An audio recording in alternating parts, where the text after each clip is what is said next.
Today we are going to be reading out another fanfic by Friend the Ghost. Of course, it's going to be Zombie Plate, the best fic ever by the best writer ever. And today I'm going to be doing something slightly different. I know I normally do reaction videos to their fic, but today I am going to be just reading it out plain. I've already read this one, and so I'm going to be working on voice acting. Vincent. When is this? Weightlessness was such a common thing for him to feel these days. It wasn't a good feeling by any means, but it was something he had gotten used to. When he stepped on a scale, he felt weightless, only helped by the quickly dropping numbers.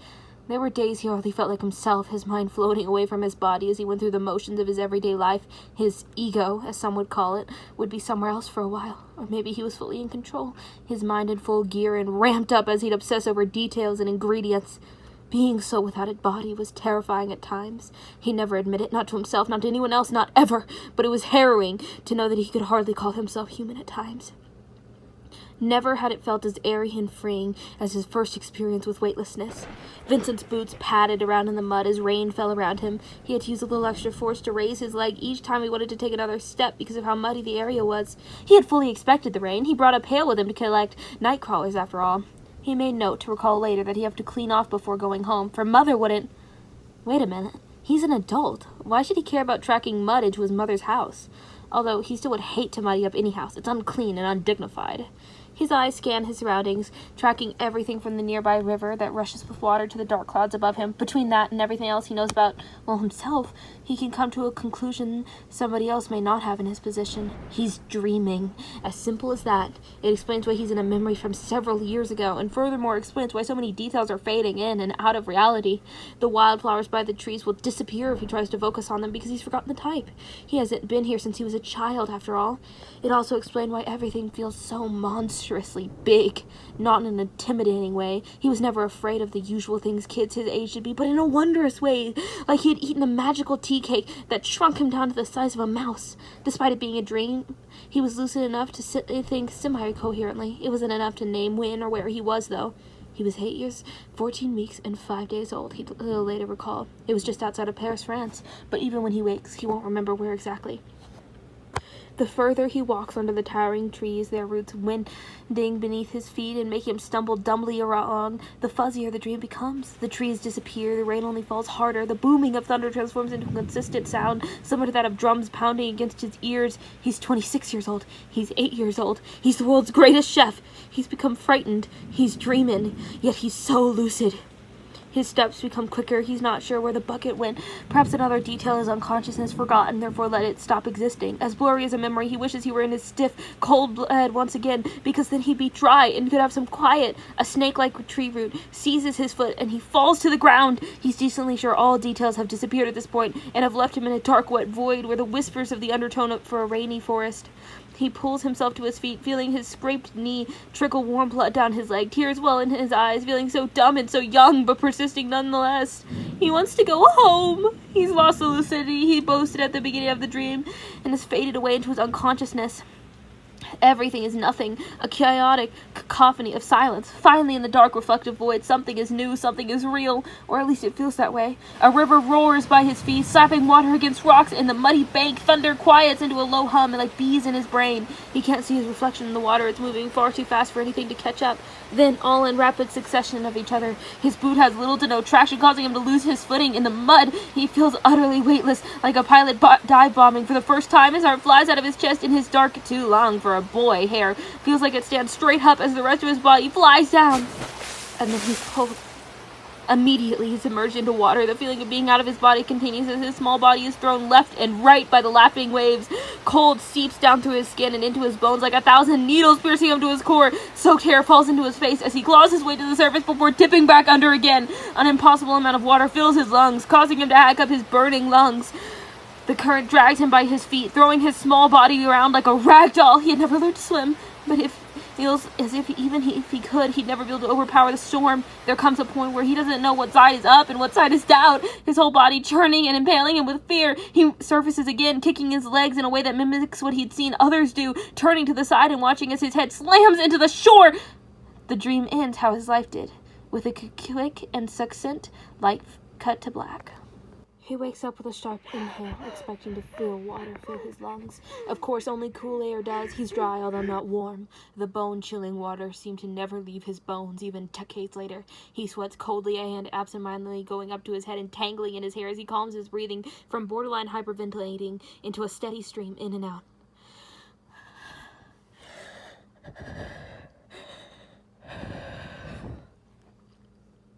His surroundings come back to him, the stiff mattress beneath him, a sore awakening to his bones and aching muscle. He looks out the window to judge the time before being reminded that it's boarded up with thick curtains drawn over it. For defense, he assumes. Despite this, sunlight leaks through in the morning, just enough that the lack of it is distinctive in its night still. Maybe the early AMs. Every bone in his body is trying to pull him back asleep, peeling him away from consciousness and telling him to lay back down. He'd give in if he didn't know he'd be thrown right back into the autobiographical nightmare. A poor excuse for a memory, really. Details changed in his young mind to justify his terror and subsequent outrage. Logically, it wasn't a storm, but a light dose of rain that made the water level rise. It wasn't an endless forest, but instead the woods just outside of his school. So logically, he should really just lay his head back on his pillow and fall asleep on the stiff bed Boxu had offered him. Rhodey took the couch with no contest, and seeing how he reacted to Vincent practically dragging him into a real bed at his own home, he assumes the man probably makes do with what he has more often than not. He groans quietly, rubbing a hand over his face. Either somebody is awake, he's sure he knows exactly who, based off of everyone in the house currently, and finding something to busy themselves with, or they're being robbed. He quickly corrects himself that Boxu is the only one being robbed. He put Rhodey and his own belongings safe and hid it under the bed. Not that he's certain something will happen to them, but better safe than sorry. Getting out of bed and grabbing a knife he had hidden in the aforementioned makeshift storage spot, he clasped it in his hands without drawing it, making his way to the door as quietly as possible. The floorboards creak, because of course they do. Each wooden plank sinks slightly as he puts his full weight on it, which is mildly concerning. How old is this cabinet anyways? She's been doing regular upkeep, hasn't she? Any caution he may have held for a burglar or undead beast quickly dissipates when he hears whispered curses in several languages, French, English, and Korean, in that order. He only understands the first batch, most of the second, and one or two words of the third. And warm orange lighting flickers and wanes from the kitchen. The suspense of finding an intruder, however, is quickly replaced with the anxiety of talking to his sister. He considers turning right back around before hesitating. He walks forward. Her hair is tied into the messy yet effective ponytail it usually is, with a headband sticking her uncut bangs out of her eyes as she scans them over several thick and hearty books. Studying for something? He hovers in the doorway. Hearing his voice, she doesn't startle. Although clearly unaccustomed to having people in the house, she probably heard him coming. You could say that, she replies without looking up, tapping a pen against the pages. The setup spread across the tablecloth is nearly impressive. It reminds him of a college student cramming for a test with several dirty cups stacked near her, a journal with pages inked to completion, and of course the many books, both open and shut, surrounding her like a halo would an angel. What exactly are you reading? Pushing on, he takes a few steps in the room, curiosity growing. As he scans the covers, it does make a bout of sense. Medical journals of various ages, topics, and areas of the practice. Or why? This looks like a bit more than midnight reading. He glances to the dirty dishes, or a midnight snack.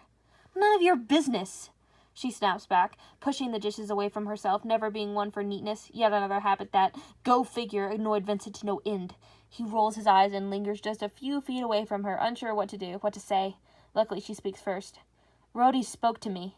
Her words are careful and deliberate, as is her hand when she slides a bookmark between the pages and folds the hard cover in. What we know about prion diseases and other unraveling. He begins biting the inside of his cheek. Oh, whatever about? He steps forward, meaning to sit down in the chair diagonal from her when she stands up first.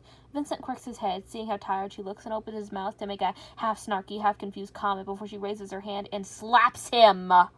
Again? A long string of swears are drawn out, and she is unsurprisingly incredibly strong. Maybe 2 minutes ago, he would fondly recall how she would take his place in any sports neighborhood kids would play, while he would be his usual antisocial self. She was also antisocial, but she loved to run around. However, that moment has passed, and he's more or less reeling from the new red mark on his cheek. Oh, he was right. That did make me feel better. What on earth, Boxu? Shh, you'll wake him. She smiles coyly, bringing a finger to her lips and nodding towards where Rhodey slept. Vincent is not amused. Right, okay. Use your words before I hit you back. Boxu opens her mouth to make a comment. He assumes something about how he'd have a hard time managing to hit her in his state or something of the like, but once again, he's not in the mood. You're running out of time. He presses, uncrossing his arms to roll up his left sleeve. Shifting in place, she speaks. You're a bad brother. The words don't come out quickly by any means, but they're definitely filled with an anxiety and hurt that Vincent can't see without squinting. His eyes widen and narrow again. Excuse me? You're a bad brother.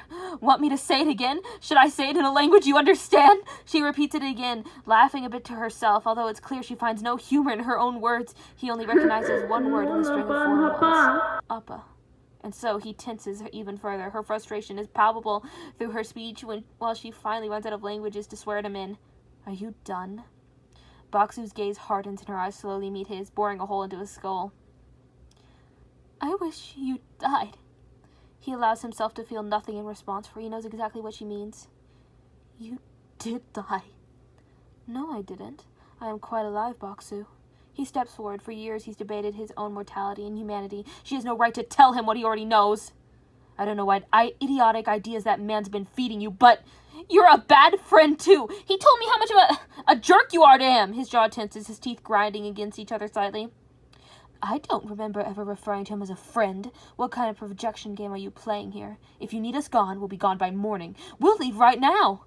The smallest voice in the back of his head goes, What are you doing, you idiot? But he presses on. You're an adult. Act like one. You're worse than mother. You're selfish and cruel, and you had that idiot.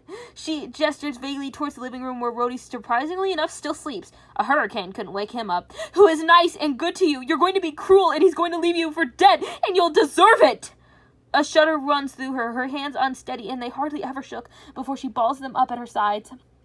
Vincent's mind scrolls through a catalog of responses. He could swear at her and hit her back, or alternatively he could drag Rhodey out of the cabin by his shirt collar, never to return or explain it to the man. He lands on one near the middle, a shot in the dark.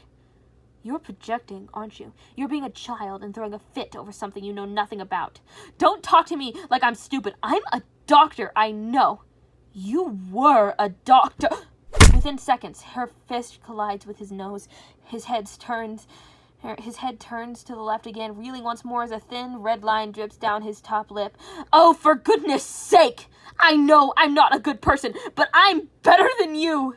He almost laughs, a small, maybe mania induced from his brain getting rattled around in his head so much. Thought in the back of his mind arises, saying, Nobody's better than me. And all the horrid parts that make up his ugly mind believe it to be somewhat true. You only like him because he reminds you of Dasha. A fist is in his face once again, and he corrects himself. It's a little embarrassing, but also he would really rather not have a bloody nose all night. Of her. He's nothing like her. And yet, he waves a hand, gesturing generally to their situation. You could run a movie theater with the amount of projecting you're doing. You're the one bleeding. You're not a good host, he mumbles, grabbing a nearby cloth and holding it under his foot, tight tapping when he notices the blood stained his white shirt. I really don't care. She sinks back into the wooden chair at the table, stacking the books in two piles, seemingly knowing exactly which one goes in what stack. Just because she did what she did doesn't mean I'm crazy for hating you. In a tone akin to being matter-of-factly, she speaks. It's like she's educating him without having the proper words of her own. I really, really hate you. You're like a bad, broken record. Are you ever going to tell me why you hate me so?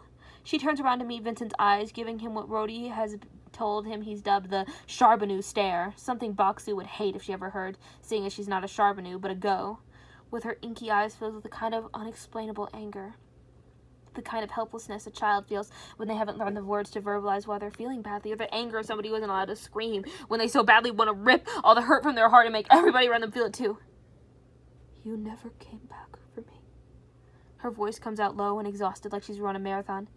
It's fine. I didn't need you to. I handled home just fine, but you still left and never came back. I visited, he defends, knowing it's fruitless. A new thought blossoms in his chest, bringing forth the concept of being alone at home. Of course, he survived being an only child for a bit until he got somebody who realized how insane everything was around him. Granted, it took her a few years to be able to do or say anything about it. Twice. 3 times. No, it was twice. Oh, she's right. Once after college, once when his restaurant started doing well. It wasn't even that far of a drive. Oh,